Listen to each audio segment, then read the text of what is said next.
السلام عليكم ورحمة الله وبركاته. يا أهل النخوة والشهامة في اليمن، خصوصا أهل الفرشة في الحدود اليمن، يا أهل الفزعة، يا أهل القلوب الطيبة، نخاطبكم اليوم قلوبنا مليانة الألم وكل أملنا فيكم قعد الله. قصتنا قصات بنتنا هنا اللي تشوفونها وراي في الشاشة.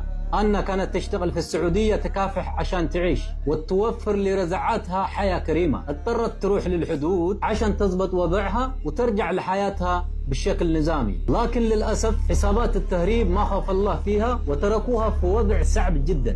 قالوا إنها توفت، لكن الأخبار تقول إنها لسه حية. هنا محتجزة عند الناس ما عندهم لا ضمير ولا إنسانية. يا أهل اليمن، يا أهل الكرم والرجولة، احنا تيوبيين نعرفكم زين، نعرف انكم ما ترضون بالظلم ولا ترضون ان امرأة تنزلم على ارضكم، خاصة وهي وراها الطفلة تنتظرها. هنا اليوم اللي تشوفونها وراي في الشاشة هنا مو بس بنت اثيوبيا، هنا امانة وجارتكم او مستجيرة في حدودكم، واللي يستجير باهل اليمن ما يذح.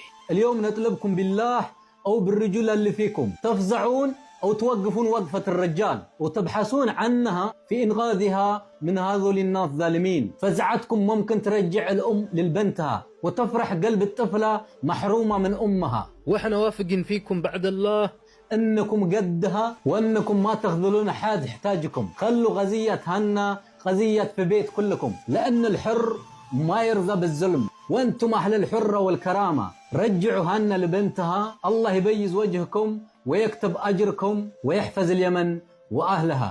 የሴት ልጅ ህመም የሚያሳምምህ ይሄንን ድምጽ እየሰማህ ያለህ የሰው ልጅ በሙሉ ይሄንን ቪዲዮ ላይክ፣ ሼር፣ ዲዩትና ሪፖስት በማድረግ ለዓለም እንዲደርስ ሁላችሁም የተቻላችሁን ታደርጉ ዘንድ በፈጣሪ ስም ማጸናችኋለሁ። መጋቢት 19 2018 ዓ.ም ቸር ያሰማን።